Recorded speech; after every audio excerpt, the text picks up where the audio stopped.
তোমাদের কোনো ভয় নেই, তোমাদের কোনো পেরেশানি নেই, তোমাদের কোনো টেনশন নেই, তোমরাই বিজয়ী হবে, তোমাদেরই জয় হবে যদি তোমরা খাঁটি মুমিন হও।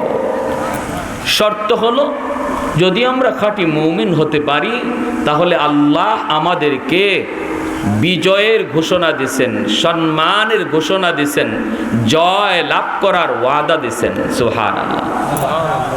আজকে তামাম পৃথিবী জুড়ে মুসলমান দুর্দিন চলছে, পৃথিবীতে মুসলমানের দুর্দিন।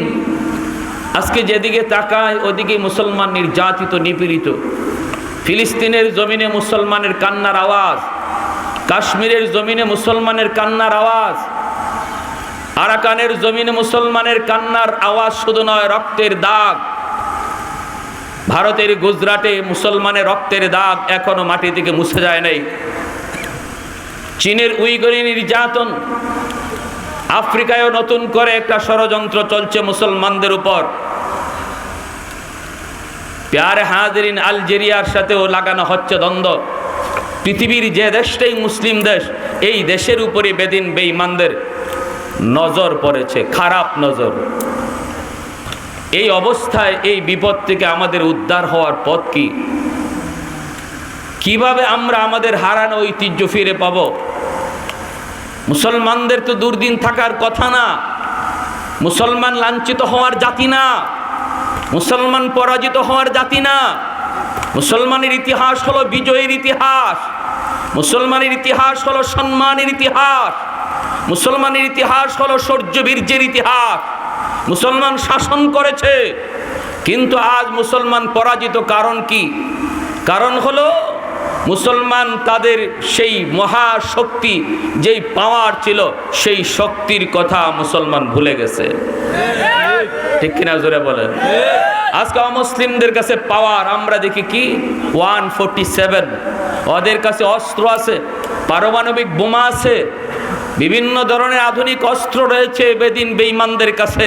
কিন্তু মুসলমান, তুমি ভুলে যেও না, তোমার কাছে এমন একটা অস্ত্র আছে, তোমার কাছে এমন একটা পাওয়ার আছে, যেই অস্ত্রের সামনে, যেই পাওয়ারের সামনে অমুসলমানদের কোনো পাওয়ারই টিকবে না। সেই পাওয়ারটার নাম হলো ঈমান। ঠিক কিনা জোরে বলে? এই পাওয়ারের নাম হলো ঈমান। যতদিন পর্যন্ত মুসলমানের ঈমান মজবুত ছিল, ততদিন পর্যন্ত মুসলমান শাসন করেছে সম্মানের সাথে, ইজ্জতের সাথে। বেদিন বেঈমান ট্যাক্স দিয়ে চলতে হয়েছে। আর যেদিন থেকে মুসলমানের ঈমান চলে গেছে, ঈমানে দুর্বলতা এসেছে, মুসলমান নবীর রং ছেড়ে দিয়েছে, অমুসলিমদের রং ধরেছে, সেদিন থেকেই মুসলমানদের পরাজয় শুরু হয়েছে। লাঞ্ছনা গঞ্ছনা ইতিহাস সেদিন থেকে রচিত হয়েছে। প্যারে হাজিরিনের জন্য ভুলে যেও না, আমরা পরাজিত জাতি না। আমাদেরকে আবার সেই শক্তি আর পাওয়ার নিজের ভিতরে সঞ্চয় করতে হবে, সেটাকে ইয়াদ রাখতে হবে। আমার যে পাওয়ার, সেই পাওয়ারের মধ্যে, সেই অস্ত্রের মধ্যে, সেই তলোয়ারের মধ্যে ধার দিতে হবে, অর্থাৎ ঈমানকে ধারাতে হবে। আমার ঈমান আমি যত ধারাবো, ওরা ওদের অস্ত্র ধারাবে। আমি আমাদের ঈমান ধারাবো, ওরা ওদের অস্ত্র ধারাবে। আমরা আমাদের ঈমানকে ধারাবো। খুদার কসম, যত ধারালো অস্ত্র নিয়ে আসুক, মুসলমানের ঈমানের ধারের কাছে কোনো ধারই টিকবে না। বদরের ইতিহাস তার সাক্ষী, উহুদের ময়দান সাক্ষী, মুতার যুদ্ধ সাক্ষী, ইয়ারমুকের যুদ্ধ সাক্ষী। প্রতিটা যুদ্ধ সাক্ষী। মুসলমান সংখ্যায় কম, এরপরও বিজয় এসেছে মুসলমানের। কারণ মুসলমান শক্তির উপরে যুদ্ধ করে না, মুসলমান অস্ত্র বলেও যুদ্ধ করে না, মুসলমান যুদ্ধ করে আল্লাহর গায়বী সাহায্যের উপর। আল্লাহর সাহায্য ছিল, মুসলমান জয় পেয়েছে। যেদিন থেকে আল্লাহর সাহায্য বন্ধ হয়েছে, সেদিন থেকে আমরা পরাজিত হতে শুরু করেছি। আমাদের সাথে আল্লাহ পাকের গায়বী সাহায্য আজও আছে। আল্লাহ রাব্বুল আলামিন এই আয়াতে ওয়াদা করেছেন। ওয়াদা, এই ওয়াদা শুধু নবীর যুগেই শেষ নয়, সাহাবীদের যুগেই শেষ নয়। আল্লাহর এই ওয়াদা কিয়ামত পর্যন্ত চলবে। তুমি খাঁটি মুমিন হও, শর্ত শুধু একটাই, তুমি তোমার ঈমানকে ধারাও, রংটারে মুহাম্মদুর রাসূলুল্লাহর রঙে রঙিন করো। আমি আল্লাহ ওয়াদা দিলাম, আমার গাইবী সাহায্য তোমার সাথেই থাকবে, বিজয় তোমারই হবে। আজকে এই আধুনিক যুগে আমাদের সবচেয়ে বড় দায়িত্ব হলো প্রত্যেকে যার যার আমলকে সংশোধন করা। আমল সংশোধন করার মাধ্যমে ঈমানে ধার দেওয়া হয়, ঈমানকে ধারানো করা হয়। আমার নামাজের মধ্যে ঘাটতি থাকলে নামাজকে পাবন্দি করা, আমার হালাল হারামের মধ্যে যদি ভেজাল থাকে এখানে আমার হালাল হারামের মধ্যে সঠিক পথ নির্ণয় করা, হারাম পথ ছেড়ে দেওয়া, হালাল পথে চলা, বেপরদার যদি অভ্যাস থাকে বেপরের দিকে ছেড়ে দেওয়া। যদি আমরা এভাবে নিজেকে গুটাইয়া আমলমুখী বানাইতে পারি, আর ব্যবসার ক্ষেত্রে আমার নবীর আদর্শ, সামাজিক মানুষ হিসাবে আমার নবীর আদর্শ, বাবা হিসাবে আমার নবীর আদর্শ, পুত্র হিসাবে আমার নবীর আদর্শ, এভাবে যদি আদর্শটা নিজের ভিতরে আনতে পারি তাহলে মনে রাখবেন সেদিন বেশি দূরে নয়, আল্লাহর গাইবী মদদ আমাদের সাথে আজও আছে, পিছনে যেমন ছিল আজও আছে। আবার হারানো ইতিহাস ফিরে আসবে, হারানো ইতিহাস আবার ফিরে আসবে। ওয়ালা তাকিনু ওয়ালা তাহজানু ওয়া আনতুমুল আ'লাউনা ইন কুনতুম মুমিনিন। আল্লাহ পাক রব্বুল আলামিন বলেন, ভয় নাই, তোমাদের কোনো পেরেশানি নাই, ভয় নাই, কোনো টেনশন নাই, বিজয় তোমাদেরই হবে, সম্মান তোমরাই পাবা, ইতিহাস আবারও ফিরে আসবে। শর্ত শুধু একটা, খাঁটি মুমিন হও, নিজের খাঁটি মুমিন বানাও, নিজেরে তুমি খাঁটি মুমিন বানাও, মুত্তাকি হয়ে যাও। মুমিন, খাঁটি মুমিন হওয়ার পথ হলো বিশ্ব নবী, দয়ার নবী, মায়ার নবীর পথ অনুসরণ করা। যেই পথে আল্লাহর নবী আল্লাহকে পাইলেন ওই পথ ধরে তুমি হাঁটুরে যুবক, এই পথ ধরে হাঁটলেই তোমার রং নবীর রঙে রঙিন, এই পথ ধরে হাঁটলেই আল্লাহ খুশি।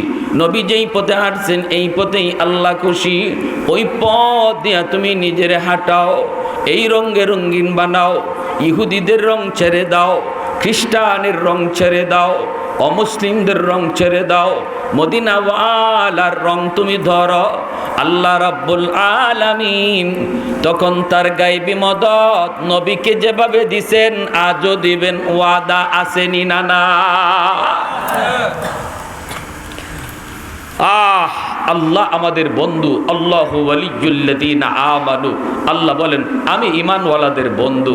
কিন্তু বন্ধু হয়ে আজকে বন্ধু মাইর খায়, বন্ধু কোনো কথা কয় না, সাহায্য দেয় না, সাহায্য পাঠায় না।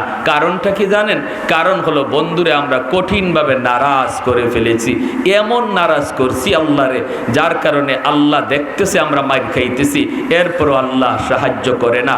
দুই বন্ধু ছিল, ঘনিষ্ঠ বন্ধু, একজন অসুস্থ হয়ে পড়ছে, আরেকজন সুস্থ রয়েছে। দুজন এমন বন্ধু আছিল, একজন ছাড়া আরেকজন কোথাও যায় না।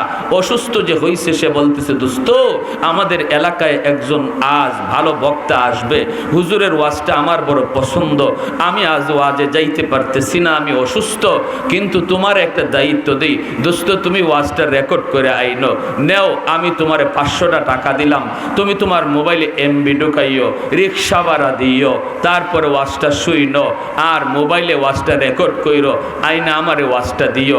এই দায়িত্ব দিয়ে বন্ধুরে পাঠাইছে। বন্ধু গেছে, যাওয়ার পথে সে ওয়াজ রেকর্ড করবে, আসার পথে রিক্সায় মাঝখানে এক বান্ধবীর সাথে দেখা হয়ে গেছে, পুরানা বান্ধবী যখন ডাক দিছে ওয়াজের কথা ভুলে গেছে, ওয়াজের কথা ভুলে গেছে। বান্ধবীর পাইয়েই রিক্সা থেকে নামছে। বান্ধবী কই, কি ব্যাপার, এতদিন কোনো খোঁজ খবর নাই, কই ছিলা, কই রইলা, কি খবর, কিছু খাওয়াইবা না? কই হ খাওয়াইমু, পকেটে টাকা আছে, তোমারও বহুদিনে পাইছি। বন্ধু যে 500 টাকা দিছিল, মেমোরি ঢুকাইয়া, এমবি ঢুকাইয়া ওয়াজ রেকর্ড করতো, ই টাকা দিয়া বাজার থেকে মিষ্টি আইনা বান্ধবীরে খাওয়ায়। এদিকে ওয়াজের পথে ওয়াজ শেষ, হুজুরের বয়ান শেষ, তার বান্ধবীর সাথে গল্পই এখনো শেষ হয় না। পরের দিন বাজারে বন্ধু দেখা পাইছে, বন্ধু কই, দোস্ত ওয়াজটা দেও। তখন কই, ইন্না লিল্লাহ, দোস্ত আমি তো ওয়াজের কথা ভুললেই গেছি। কেন, কি জন্য? কয় আর কইও না, বান্ধবী লাগাল পাইছিল সকিনা। তো কি হয়েছে? কয় তার সাথে 2 গাল গল্প করতে যায় ওয়াজ যে কুনফত দিয়ে গেছে আর আমি কুনফতে আইছি, কোনো খবর নাই। কোথায় টাকাটা দাও? কয় টাকা দিয়েও বান্ধবীরে মিষ্টি খাওয়াইছি। নওজুবিল্লাহ। এখন বন্ধু খুশি না নারাজ? জোরে বলেন। কষ্ট পাওয়া পাইছে, পরের দিন বাজারে কথাই কয় না, দেখা হইছে মাথেই না। কয় তুমি যে আমার কেমন বন্ধু আমি বুঝছি, আমার দেওয়া পুঞ্জি দিয়া বান্ধবীর মিষ্টি খাওয়াও, আমার ডিউটি পালন করো না। তুমি তোমার পথে থাকো, আমি আমার পথে থাকি। এখন তার দোস্তরে বাজারে 10 জনে দৈরে ফিটায় কোনো এক কারণে, আরেকজনে কয় মিয়া তোমার বন্ধুরে ফিটাইতেছে, সারা জীবন দেখলাম দোস্তের জন্য জান দিয়া দাও, আজকে দি তোমার সামনে তোমার দোস্তরে ফিটায়, তুমি কে সাহায্য করো না? কয় না, আরো ফিটা খাও। এর কপালও আরো আছে। অন্যদিন যায় কইতো আমারে আগে মার, এরপরে আমার দোস্তের গায়ে হাত তুলবি। আর আজকে নিজে দেখতেছে এরপরেও ফিরায় না, সাহায্য করে না, কয় আরো দরকার।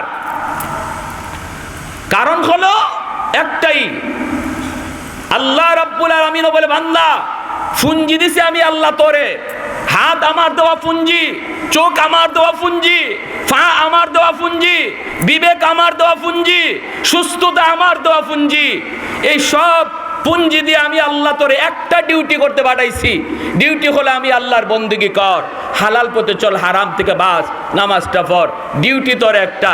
এইবার আমার ডিউটি পালন করতে যাইয়া রাস্তায় যদি তুই 2-4 টাকা বুট খাস, 2-4 টাকার বাদাম খাস, খা, অসুবিধা নাই, ডিউটিটা পালন কর। কিন্তু দেখা যায় না, আমরাও এরকম যাওয়ার পথে, আল্লাহর ডিউটি পালন করার পথে সকিনারে ভাইয়া আল্লাহর কথা ভুলে গেছে। ঠিক না? সকিনারে ভাইয়া আমরাও আল্লাহর কথা ভুলে গেছি। ভুললে এখন বলছি না, খালি আল্লাহ যে পুঞ্জি দিছে এই পুঞ্জিও এখন সকিনার তলে ব্যয় করতেছি।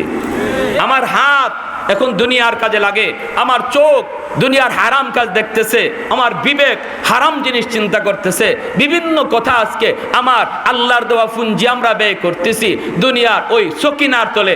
এজন্য আল্লাহ এত নারাজ হইছে। আল্লাহ কয় সারা জীবন আমি আল্লাহ তোর পক্ষে ছিলাম, মারতে গেলে আমি কইছি আমি সামনে আছি, এরপরে আমার ইমানদারের গায়ে হাত তুলবি। এখন আমার দেওয়া পুঞ্জি যখন তুই তোর সকিনার তলে ব্যয় করলি, আমার কথা ভুললে গেলি, এখন তোরে দুশ্মনে মারবে, আমি আল্লাহ ছায়া ছায়া দেখবো, আর সাহায্য আসবে না। এত নারাজ হইছে আল্লাহ। অতএব আমার আপনার এই মুহূর্তে ডিউটি হলো আল্লাহকে রাজি করা। জোরে বলেন ঠিক কিনা? ওয়ালা তাহিনু ওয়ালা তাহজানু ওয়া আনতুমুল আ'লাউনা ইন কুনতুম মুমিনিন।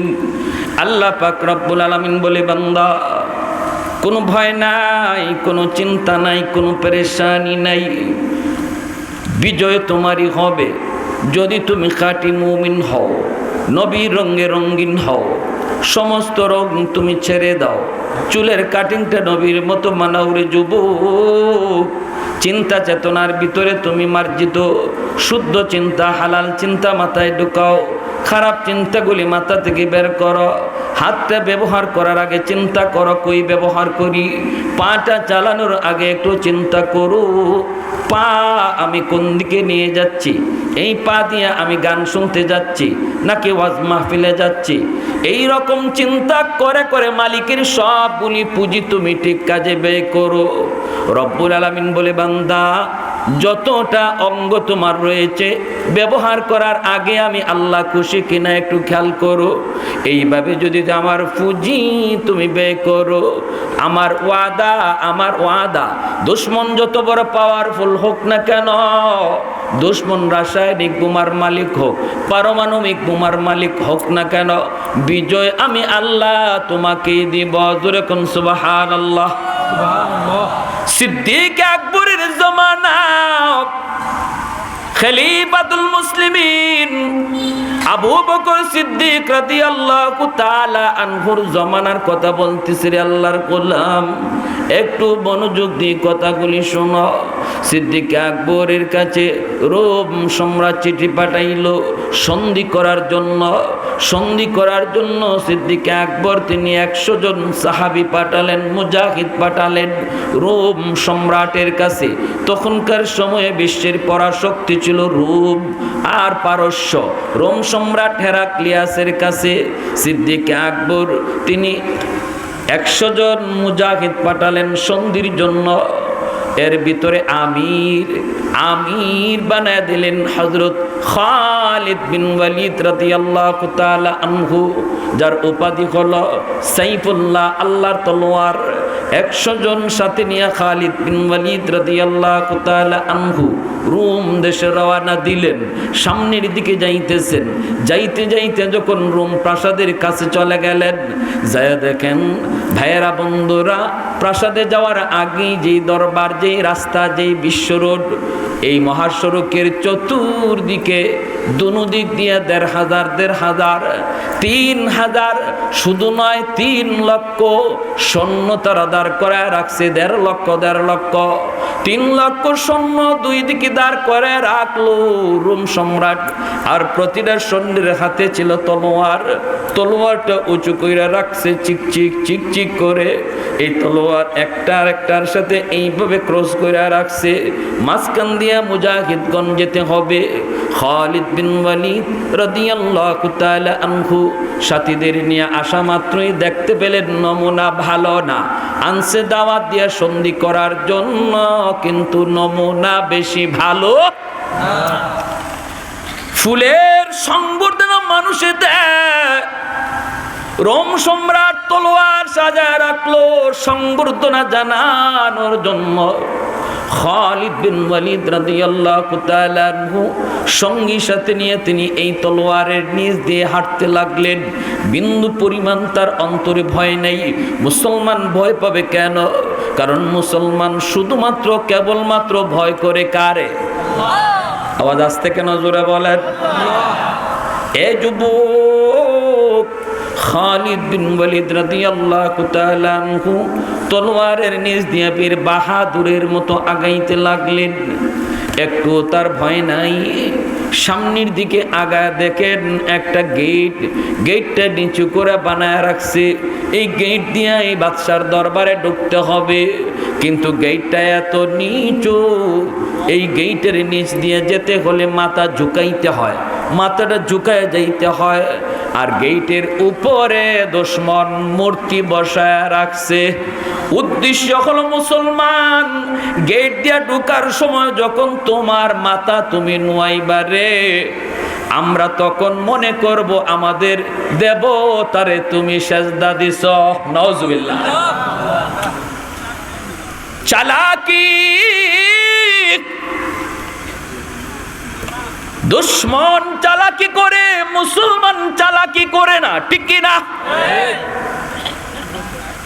মুসলমান কখনো কৌশলতা নেয় না, যা বলে সোজা বলে। দুর্বল যারা মুনাফিকের দল, ওদের ভিতরে একটা বাহ্যিক হলো আর একটা, আর মুসলমানের ভিতরে যা বাহ্যিকতা, ঠিক কিনা? মুনাফিকের খাসলত হলো তার ভিতরে একটা, বাহিরে আর একটা। এটা হলো মুনাফিকের বৈশিষ্ট্য।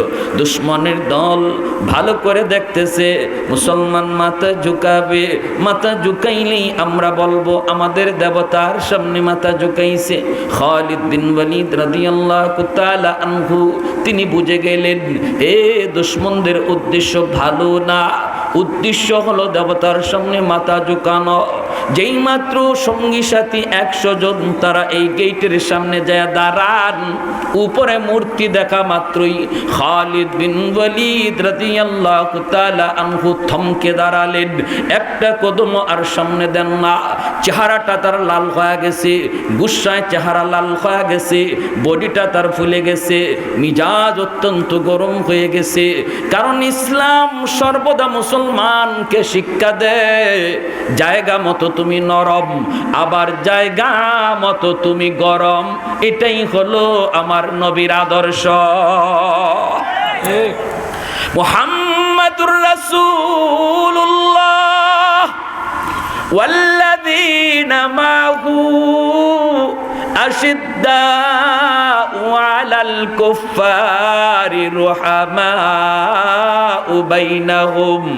এই আয়াতের ভিতরে আল্লাহ পাক জানায় দিলেন আমার নবী আর নবীর সাহাবী কেরামের আদর্শ হলো জায়গা মতো তারা অতি গরম, জায়গা মতো তারা অতি নরম, কখনো কখনো অতি নরম। কোন জায়গায় নরম? মুসলমানে নরম, ভাই ভাই তারা নরম, প্রতিবেশীর সাথে মুসলমান নরম।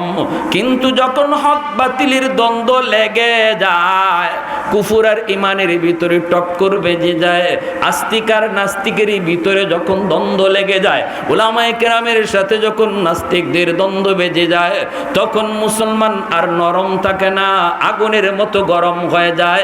এর নাম হলো ঈমান। ঠিক কিনা? সব জায়গায় শুধু নরম হয়ে থাকা ইসলাম শেখায় না, ইসলাম শেখায় জায়গা মতো গরম। খালিদ বিন ওয়ালিদ রাদিয়াল্লাহু তাআলা আনহু ওই জায়গায় যাইয়েই তিনি গরম হয়ে গেলেন, দুশমনকে ডাক দিলেন, এদিকে আসো, মূর্তি তোমরা ভাঙবা নাকি আমি ভাঙবো? আল্লাহু আকবার। আওয়াজ আসতে কেন? জোরে কোন। গেটের উপরে মূর্তি তোমরা ভাঙবা নাকি আমরা ভাঙবো? কয় কেন? খালিদ বিন ওয়ালিদ বলে এই কপাল মুসলমানের কপাল কোনোদিন আল্লাহ ছাড়া কারো সামনে ঝুঁকে না। আল্লাহ ছাড়া গায়রুল্লাহর সামনে ইমানদার কখনো মাথা ঝুঁকায় না, না না কখনো ঝুঁকায় না। বটগাছের সামনেও মুসলমান মাথা ঝুঁকায় না, দরবারে গিয়েও কখনো মাথা ঝুঁকায় না, পীরের দরবারে গিয়েও মাথা ঝুঁকায় না। মুসলমান সর্বদা মাথা ঝুঁকায় একমাত্র কার সামনে? খালিদ বিন ওয়ালিদ বলেন, মূর্তি তোমরা কি ভাঙবা নাকি আমি নিজের হাতে ভাঙবো রে? সাথে সাথে সৈন্যগুলি থমকে গেল, প্রত্যেকের ভিতরে ভয় ঢুকে গেল। কয় কি? মাত্র 100 জন, আর আমরা হইলাম 3 লাখ। কয় লাখ? আমরা 3 লাখ, 3 লক্ষ তলোয়ার চিকচিক চিকচিক করতেছে, আর ওরা হলো মাত্র 100 জন। কয় কি হট্টগোল শুরু হয়ে গেল। বাদশাহ হঠাৎ করে কয়, কি রে বাহিরে তো হট্টগোল কেন? একজন দৌড়ায় কয়, জাহাপনা মুসলমান হট্টগোল বাজায় দিছে। কেমনে বাজায় দিছে? কয় গেট দিয়ে ঢুকবে না। কেন ঢুকবে না? কয় গেট নিচা হইলে অসুবিধা কি? কই উপরে মূর্তি রাখছি এজন্য ওরা মাথা ঝুঁকাবে না। মাথা ঝুঁকাইলে মূর্তির সামনে ঝুঁকানো হয়ে যায়। আমাদের মনের ভিতরে ষড়যন্ত্র বুঝে ফেলেছে, ষড়যন্ত্র ধরা পড়ে গেছে জাহাপনা। এদের সেনাপতির নাম খালিদ বিন ওয়ালিদ। কয় কি সে? কয় কি? সে বলতেছে মূর্তি আমরা ভাঙবো নাকি সে নিজের হাতে ভাঙবে? বাদশাহ কয়, কও কি? এত বড় কথা বলছে? বলে হয় এত বড় কথা কইছে। বাদশাহ বুদ্ধিমান, কয় তাড়াতাড়ি তোরাই যায় মূর্তিটা ভেঙ্গে ফেল। যদি মুসলমানে ভাঙ্গে তাহলে আমাদের ইজ্জত থাকে না, তোরাই যায় মূর্তিটা ভেঙ্গে ফেল। ওরাই যায় উপরে মূর্তিটা ভাঙ্গা হলো। এরপরে মুসলমান দরবারে ঢুকলো, মূর্তির সামনে নয়, মূর্তির সামনে মাথা ঝুঁকায় নয়, মূর্তি ভাঙ্গার পরে তারা দরবারে ঢুকলো। আল্লাহু আকবার। রোম সম্রাট সামনে 100টা চেয়ার বসায় রাখছে স্বর্ণের। খালিদ বিন ওয়ালিদ রাদিয়াল্লাহু তাআলা আনহু রোম সম্রাটের কাছে যা বসবেন, দেখেন স্বর্ণের চেয়ার বানায় রাখছে। 100টা স্বর্ণের চেয়ার। খালিদ বিন ওয়ালিদ রাদিয়াল্লাহু তাআলা আনহু যাইয়ে তিনি লাথি মাইরা স্বর্ণের চেয়ারটা ভেঙে ফেলেছেন। আল্লাহু আকবার জোরে বলেন। সাথী সঙ্গীরাও এইবার লাথি মিয়া ভেঙে ফেলেছে। 100টা চেয়ার মুহূর্তের ভিতরে ভেঙে ফেলে দেওয়া হয়েছে। বাদশাহ শুধু তামসা দেখতেছে, তারা শুধু তামসা দেখতেছে। করে কি? মুসলমান কেমন কলিজা লইয়া আইছে, মুসলমানের ভিতরে এত সাহস, মুসলমান এত সাহসী, তারা শুধু ভয়ে কাঁপতেছে। খালিদ বিন ওয়ালিদ চারটা ভেঙে ফেলেছেন। রোম সম্রাট কয়, রে খালিদ, চারগুলি তুমি কেন ভাঙছো? খালিদ বিন ওয়ালিদ বলতেছেন, আমার মায়ার নবী তিনি শিক্ষা দিয়েছেন মুসলমান পুরুষের জন্য স্বর্ণ ব্যবহার করা হারাম। আল্লাহু আকবার। মুসলমান যদি মুসলমানি বজায় রেখা স্বর্ণ ব্যবহার না করে দুনিয়ায়, আল্লাহ তাকে জান্নাতে স্বর্ণের অলংকার পরাবে। দুনিয়াতে যেই পুরুষ অলংকার স্বর্ণের আংটি পরবে, স্বর্ণের চেইন পরবে, রে যুবক ভালো করে মনে রাখো, জান্নাতে তুমি স্বর্ণের আংটি পাবা না, জান্নাতি অলংকার আল্লাহ তোমাকে দিবে না, তোমার কপালে জান্নাতি কোনো অলংকার আসবে না। দুনিয়াতে যারা এই অলংকার থেকে মুক্ত ছিল, আল্লাহ তাদেরকে জান্নাতি অলংকার পড়াবে। ভাইরা বন্ধুরা, খালিদ বিন ওয়ালিদ রাদিয়াল্লাহু তাআলা আনহু বলেন, স্বর্ণ পরা আমাদের জন্য হারাম, স্বর্ণ ব্যবহার করা হারাম। তিনটা কবিরা গুনাহ আছে এমন, যেই তিনটা কবিরা গুনাহ অল টাইম আমল নামায় লেখা হয়, 24 ঘন্টা এই কবিরা গুনাহ লেখা হয়। এক নাম্বার হলো স্বর্ণের কোনো বস্তু পরা, স্বর্ণের কোনো আংটি, স্বর্ণের কোনো চেইন যদি কোনো পুরুষ পরে, ঘুমায় থাকলেও তার আমল নামায় কবিরা গুনাহ, খাইতে বসলেও তার আমল নামায় কবিরা গুনাহ, সর্বহালতে তার আমল নামায় কবিরা গুনাহ জারি হয়ে যায় যদি স্বর্ণের কোনো অলংকার পড়ে, স্বর্ণের কোনো বস্তু তার গায়ে পড়া থাকে। 2 নম্বর হলো যদি কোনো পুরুষ দাড়ি কাটে অথবা দাড়ি কেউ কাটে, এক মুষ্টির কম যদি কেউ দাড়ি কাটে, দাড়ি ছাটে, রে যুবক দাইমি কবিরা গুনাহ আমল নামায় লেখা হয়। খাইতে বসলেও তার আমল নামায় কবিরা গুনাহ লেখা, ঘুমাইতেছে তবুও তার আমল নামায় কবিরা গুনাহ লেখা, দাড়ি কাটার গুনাহ, দাড়ি ছাটার গুনাহ তার লেখা থাকে, নামাজ পড়তেছে যুবক এরপরও তার দাড়ি কাটার গুনাহ লেখা থাকে। 3 নম্বর আরেকটা দাইমি কবিরা গুনাহ হলো টাকনুর নিচে কাপড় পরা, প্যান্ট পরা। টাকনুর নিচে কোনো পুরুষ যদি কাপড় পরে, এই কাপড় পরা অবস্থায় তার আমল নামায় দাইমি কবিরা গুনাহ লেখা হয়। যতক্ষণ কাপড় পরা আছে ততক্ষণ কবিরা গুনাহ লেখা আছে। এজন্য বলি যুবক, না না না, যত গুনাহ আছে সমস্ত গুনাহ দাইমি নয় রে। জিনা করলো তার কবিরা গুনাহ দাইমি লেখা হয় না, কিন্তু এই 3টা গুনাহ তার আমল নামায় দাইমিক ভাবে লেখা হয়, দাইমি। হযরত খালিদ বিন ওয়ালিদ রাদিয়াল্লাহু তাআলা আনহু তখন বলেন, স্বর্ণ ব্যবহার হারাম, এজন্য লাথি মেরে ভেঙে ফেলেছি। সাথে সাথে তাদেরকে অন্য 100টা চেয়ার দেওয়া হলো। চেয়ারের ভিতরে বসলেন তো বসলেন, রোম সম্রাটের সাথে একদম পা ঘেঁষায় যায় বসলেন।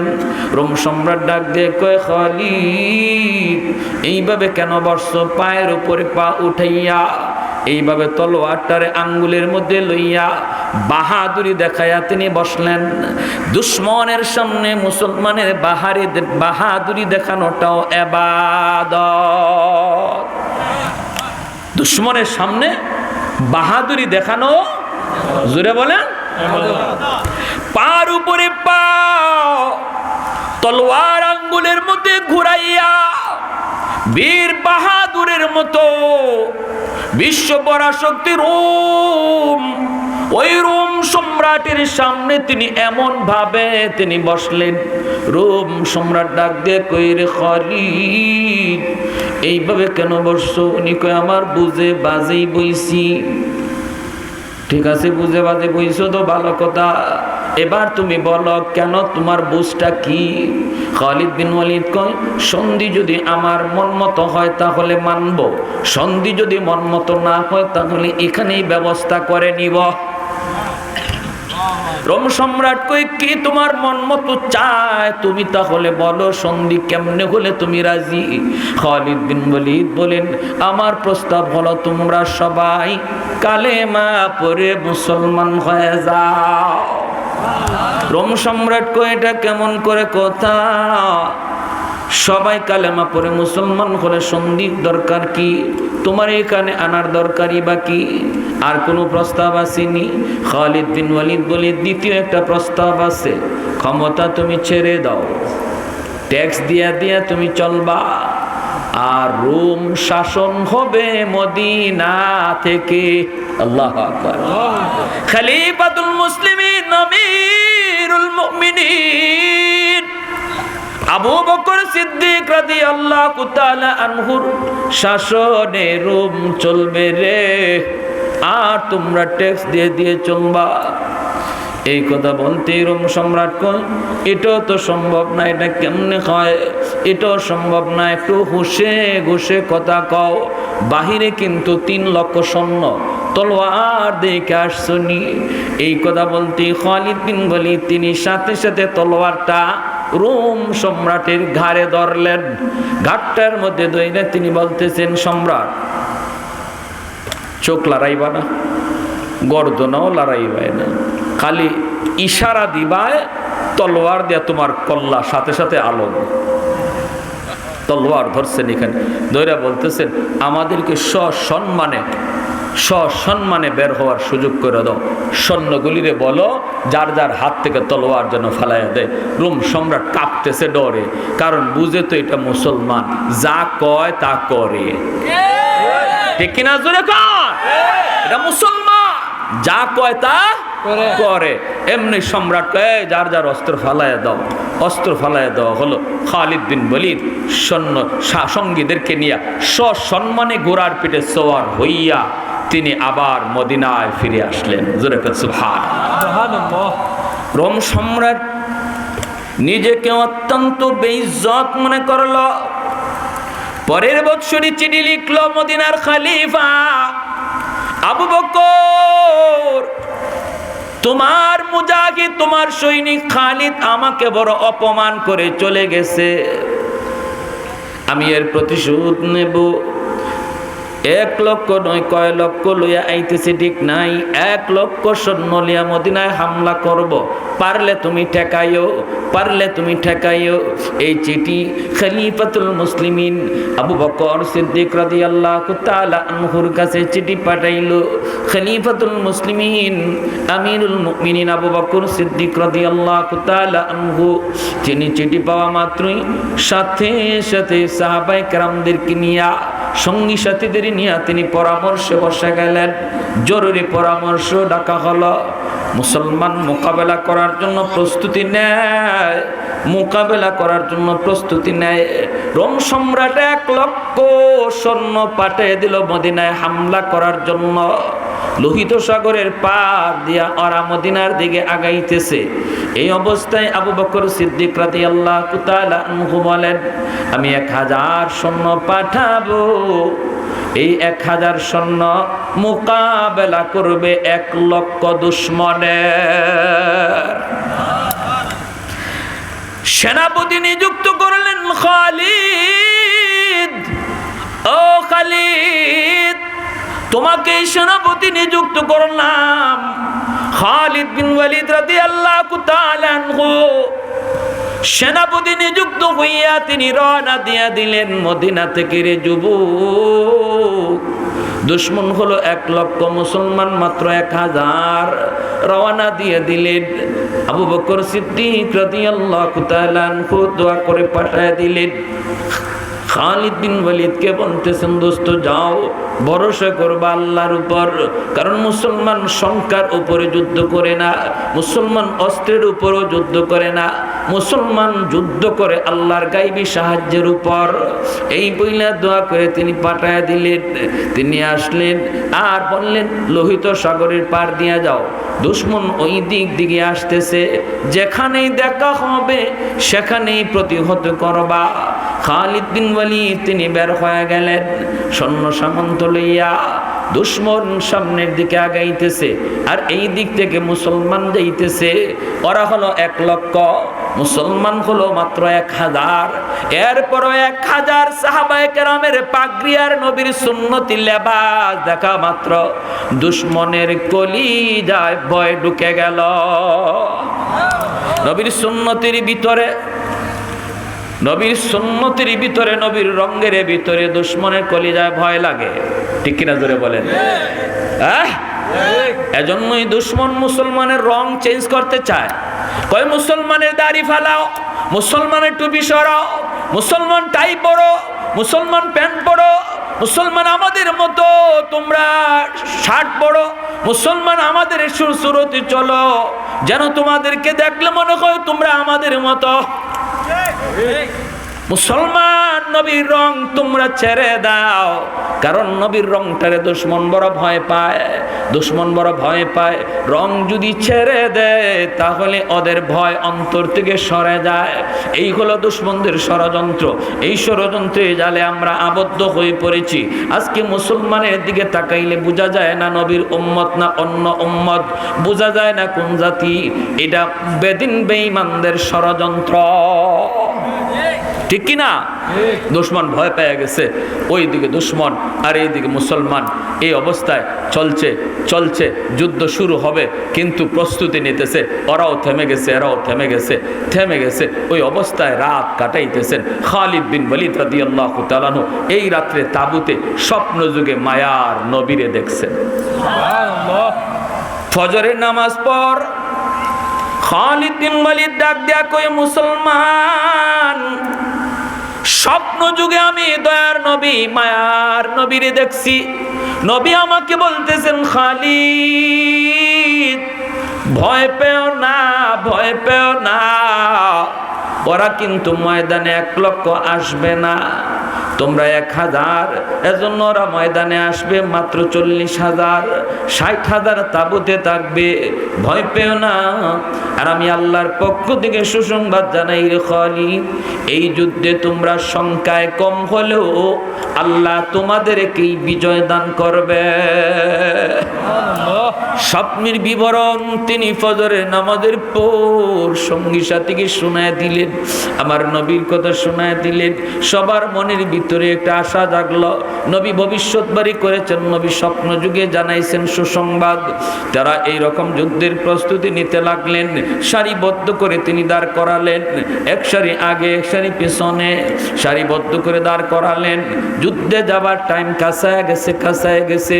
ওই অবস্থায় পিছন দিক থেকে তাকায় দেখা যায় মদিনা শরীফ থেকে একজন মানুষ ঘোড়ার পিঠে সওয়ার হইয়া ডাকতেছে আর বলতেছে, খালিদ সামনে যেও না, আমি মদিনা থেকে জরুরি খবর নিয়ে এসেছি।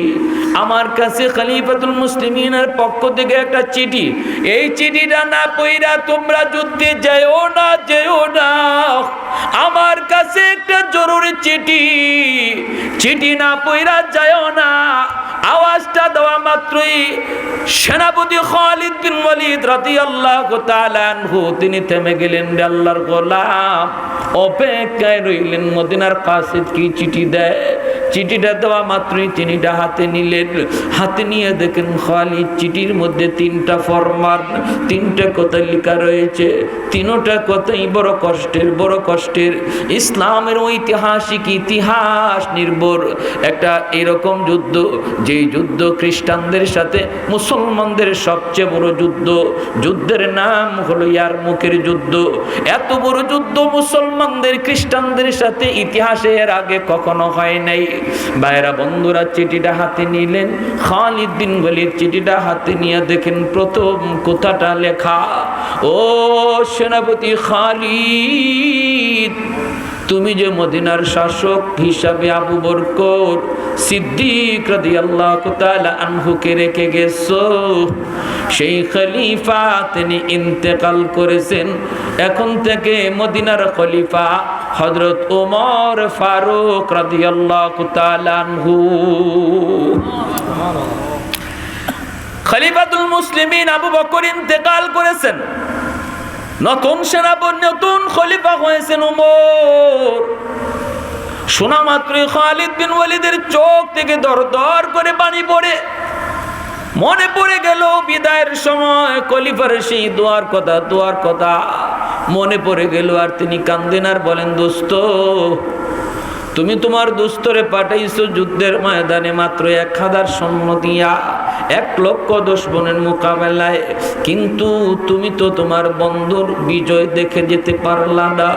আল্লাহর ডাকে তুমি সারা দিয়া চলে গেলা, বিজয়টা তুমি দেখে যেতে পারলা না রে বন্ধু। এই বইলে তিনি কাঁদতেছেন। এরপরেই দেখেন খলিফা হযরত উমরের পক্ষ থেকে নির্দেশ, আমি উমর বলছি, আমি ওমর বলছি, অর্ধ পৃথিবীর বাদশাহ, মদিনার খলিফা, আমি ওমর বলছি, এই চিঠিটা খালিদের হাতে পৌঁছা মাত্রই তার সেনাপতির দায়িত্ব বাতিল। এই যুদ্ধের সেনাপতি হবে আবু উবায়দা ইবনুল জাররাহ, আর খালিদ হবে সাধারণ একজন সৈন্য। সুবহানাল্লাহ। এই সিদ্ধান্তটা খালিদ বিন ওয়ালিদ রাদিয়াল্লাহু তাআলা আনহু তিনি হাসি মুখে মেনে নিয়েছেন, সেনাপতির পদ থেকে নিচে নেমে গেছেন। কিন্তু সাধারণ মুজাহিদ যারা ছিলেন তারা মেনে নিতে পারতেছিলেন না। প্রত্যেকের মনের ভিতরে আশা ছিল খালিদ বিন ওয়ালিদ যেন সেনাপতি থাকে, কারণ খালিদ বিন ওয়ালিদের পরাজিত হওয়ার কোনো ইতিহাস নাই। সুবহানাল্লাহ।